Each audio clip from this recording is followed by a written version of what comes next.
क्या कभी ऐसा हुआ है कि पूरा परिवार साथ है, आप सबके साथ हो, सब कुछ ठीक लग रहा है, एक भरा पूरा परिवार, लेकिन फिर भी आप अंदर से अकेला फील कर रहे हो, सफोकेटेड फील कर रहे हो, जैसे आपकी फीलिंग्स को कोई समझता ही नहीं है? अगर हाँ, तो हो सकता है प्रॉब्लम शायद आपके साथ ना हो और ये सुनने में बहुत अनकंफर्टेबल लगेगा, हो सकता है प्रॉब्लम आपकी फैमिली के साथ हो। कुछ फैमिलीज इमोशनली इमेच्योर होती हैं और हम में से कई लोग उसी माहौल में बड़े हुए होते हैं। टॉक्सिक फैमिली हमेशा चिल्लाने वाली, झगड़ा करने वाली हो ज़रूरी नहीं है। कुछ फैमिलीज बहुत साइलेंट होती हैं, बाहर से वो बिल्कुल परफेक्ट दिखती हैं, लेकिन अंदर से सब अलग अलग होते हैं, इमोशनल कनेक्शन शायद नहीं होते हैं। और ये एक लड़ने वाली टॉक्सिक फैमिली से ज़्यादा खतरनाक है, बिकॉज ये साइंस इनविजिबल होते हैं, जिनको शायद पहचानने में बहुत देर लगती है और कई बार तो पूरी उम्र निकल जाती है और हम इसे पहचान ही नहीं पाते। को 5 ऐसे साइंस बताऊंगा जो कि मेरे मन की थ्योरी नहीं है, बल्कि साइकोलॉजी की रिसर्च पे बेस्ड हैं। एंड तक रुकना, क्योंकि जो चौथा पॉइंट है ना, आप उसको सबसे ज्यादा डिफेंड करते हैं, अरे ये तो मेरे भले के लिए है। तो एंड तक बने रहिए। और मेरा नाम है अनुराग, हम हर हफ्ते मिलते हैं और हम डिकोड करते हैं माइंड सीक्रेट्स को, to stay mentally well prepared for the society around us and to heal and to grow as a person. सबसे पहला साइन, अगर आप कुछ शेयर करते हो या आपकी कोई फीलिंग्स हैं तो उसकी घर में कोई जगह ही नहीं है। सपोज आपके साथ कोई प्रॉब्लम है और आपने बोला, तो घर वाले तुरंत बोलेंगे, अरे इतनी सी बात पे, कम ऑन, हमारे जमाने में तो ये हुआ करता था, we never reacted to this. आप कुछ अचीव करते हो बहुत बढ़िया, जो आपके लिए बहुत अच्छा है, आप अपने घर पे जाकर बताते हो, लेकिन वो उतना इंटरेस्ट लेते ही नहीं है, बिकॉज वो कोई फ़ोन पे बात कर रहा है, कोई अपने काम में बिजी है, कोई टीवी देखने में बिजी है। उन्होंने सुना, लेकिन शायद उसको उस तरह समझा नहीं जिस मूड में आपने बताया है, जिस फीलिंग के साथ आपने बताया उनको। उनके लिए शायद वो चीज़ इतनी इंपॉर्टेंट नहीं थी कि ये मेरे बच्चे की अचीवमेंट है। एक क्लिनिकल साइकोलॉजिस्ट है डॉक्टर विलियम गिब्सन, जिन्होंने इसी एग्जैक्ट टॉपिक पर पूरी बुक लिखी हुई है, जिसका नाम है adult children of emotionally immature parents. उनका पॉइंट सिंपल है, इमोशनली इमेच्योर पेरेंट्स फिजिकली तो होते हैं, लेकिन इमोशनली अवेलेबल नहीं होते, और इससे एक बहुत अजीब सी सिचुएशन पैदा होती है। गिब्सन ने इसका नाम दिया है कि एक भरे हुए घर में इमोशनल लोनलीनेस की कंडीशन का होना। आप बचपन में ही सीख जाते हो कि मेरी फीलिंग्स की कोई इंपॉर्टेंट नहीं है, और बड़े होकर आप शायद लोगों से अपनी फीलिंग्स को शेयर करना ही बंद कर देते हो। सच कहें तो ये दिमाग पे एक ऐसा घाव है जो शायद किसी को नहीं दिखता, लेकिन हम पूरी जिंदगी खुलकर नहीं बोल पाते, क्योंकि हमने घर से वो चीज पाई ही नहीं है। दूसरा साइन, बाउंड्रीज का कोई नामो निशान नहीं होता है। आपका फोन कभी भी चेक हो सकता है, आपकी हर डिसीजन किसी ना किसी फैमिली मेंबर के द्वारा ही ली जा रही होती है, और अगर आप कोई डिसीजन लेने की कोशिश भी करते हो, चाहे वो शादी से रिलेटेड हो, करियर से रिलेटेड हो, फाइनेंस से रिलेटेड हो, सीधा सा एक आपको सुनने को मिलेगा कि अकेले कर लोगे तुम, सोच लो, अरे हम हैं ना, हम किस लिए बैठे, हमसे बात करो। बहुत सुना सुना सा लग रहा होगा, लेकिन एक्चुअल में आपकी जो पर्सनल डिसीजन लेने की क्षमता है, शायद वो यहीं से खोने लगती है। वो आपको गाइड करने की जगह, वो आपको एक इंडिपेंडेंट डिसीजन मेकर बनने की जगह आपको डिपेंडेंट बना देते हैं उनके ऊपर। देखिए, क्लोजनेस फैमिली में बहुत ज़रूरी है, मैं ये डिनाई नहीं कर रहा कि क्लोजनेस नहीं होनी चाहिए। एक बॉन्ड होता है फैमिली में जो सबको बांध के रखता है, और शायद वो सबसे खूबसूरत एहसास होता है कि कोई है।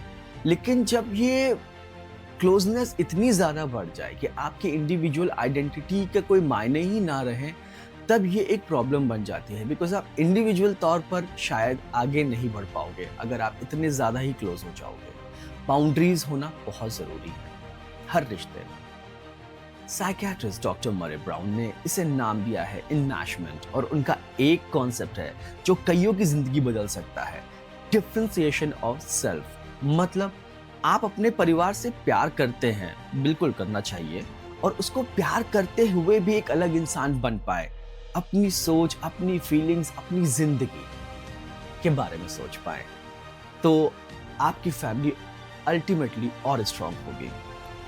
टॉक्सिक फैमिलीज में ये डिफरेंशिएशन होने ही नहीं दिया जाता है। आप 30 साल के हो चुके हो, पर फैमिली आज भी आपके बारे में फैसले ले रही है और धीरे धीरे, बिकॉज आप बचपन से इस चीज़ के आदी हो, आप अपने आप को भूलने लगते हो। आप यही भूल जाते हो कि डिसीजन लिया कैसे जाता है। हर चीज़ पे आपको एक राय जरूर चाहिए होती है to get a validation, because आपके अंदर एक वैलिडेशन की भूख बचपन से ही पैदा कर दी गई है। अगर सब ओके हैं तभी मैं ओके हूँ, और ये एक अच्छे डिसीजन लेने की पहचान नहीं है।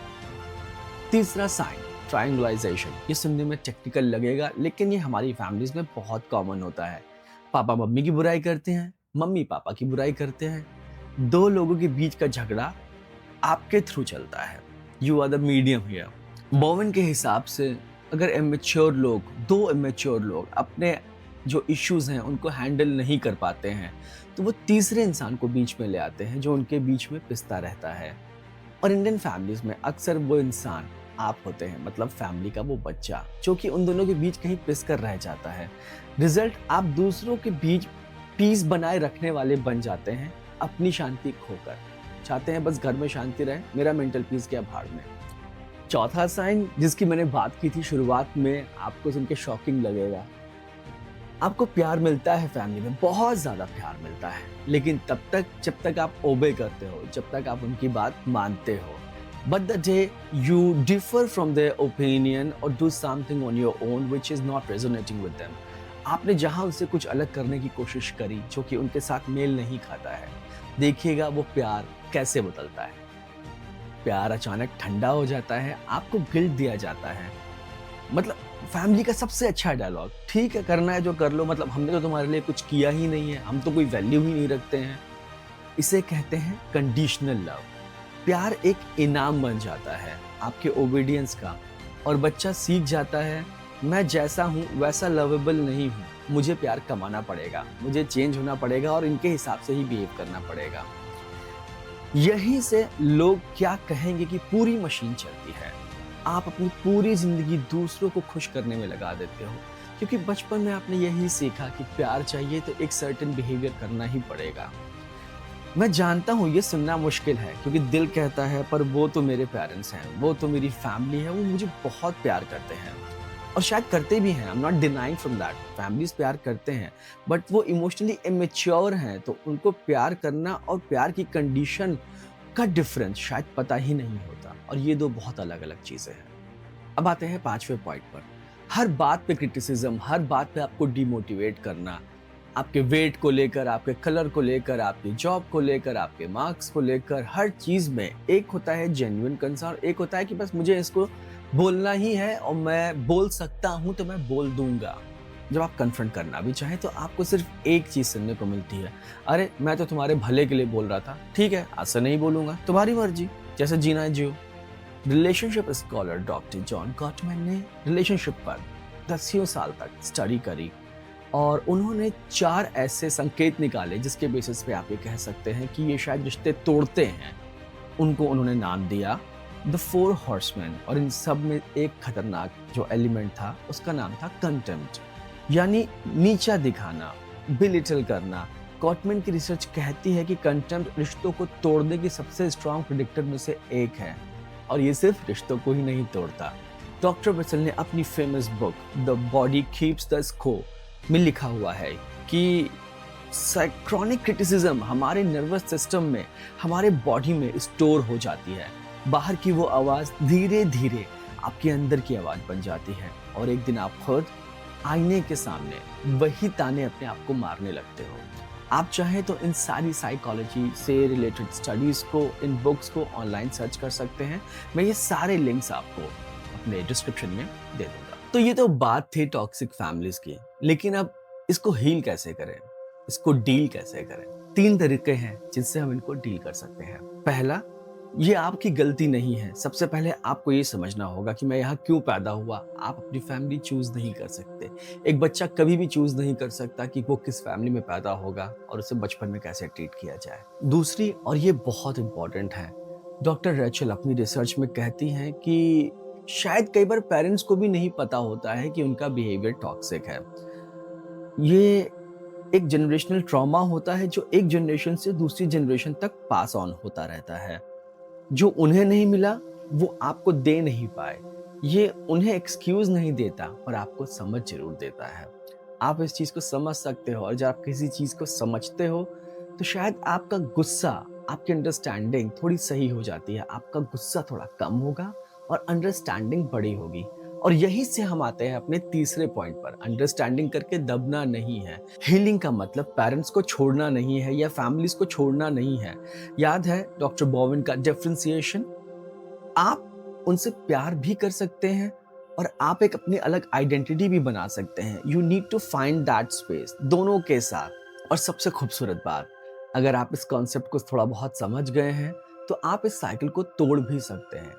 आप खुद को वो चीज़ें दे सकते हैं जो शायद आपको अपने पेरेंट्स से नहीं मिली। एक थोड़ी-सी अच्छी समझ दे सकते हैं अपने आप को। और इससे भी इम्पोर्टेंट, आप इस जनरेशनल ट्रॉमा को तोड़ सकते हैं। अगर आप पेरेंट्स हैं ऑलरेडी, तो आप अपने बच्चों से वो चीज़ें बात कर सकते हैं जो शायद आपके पेरेंट्स ने नहीं करी। तो आपको भी ऑकवर्ड लगेगा जिस दिन आप अपने बच्चे से पूछोगे, हाउ आर यू फीलिंग? और अगर आप पेरेंट्स नहीं हैं और फ्यूचर में बनेंगे तो शायद जब आपके बच्चे हों तो आप इस बिहेवियर को अडॉप्ट कर सकते हैं। आप इस परिवार के साइकिल ब्रेकर हो जो इस जनरेशनल ट्रॉमा को तोड़ रहा है। तो अगर आप ऐसा कर सकते हो तो ये खुद में बहुत बड़ी जीत है। और शायद इसके साथ जो आपको सुकून मिलेगा ना, वो एक बहुत बड़ा अचीवमेंट होगा, ना कि मानसिक तौर पे बल्कि शारीरिक तौर पे भी। बिकॉज आप हील करना शुरू कर दोगे and when you will start healing yourself, you will start feeling good about yourself. और पॉजिटिविटी से बहुत सी चीज़ें जीती जा सकती हैं। और अगर इस वीडियो में आपको कुछ भी अच्छा लगा, कुछ ऐसी सिचुएशन जिनसे आपने रेजोनेट किया या आपको कुछ भी अंडरस्टैंडिंग मिली है, तो प्लीज़ सब्सक्राइब कीजिए, क्योंकि हम लोग यहाँ हर हफ्ते आते हैं और माइंड को डिकोड करते हैं। मैनिपुलेशन के लिए नहीं, हीलिंग के लिए, लोगों को समझते हुए आगे बढ़ने के लिए, अपनी मेंटल हेल्थ को ठीक करने के लिए। ये था लेट्स माइंड डिकोड। अपने मन को समझो, अपने आप को हील करो और फिर मिलते हैं अगली वीडियो में अगले हफ्ते। Thank you.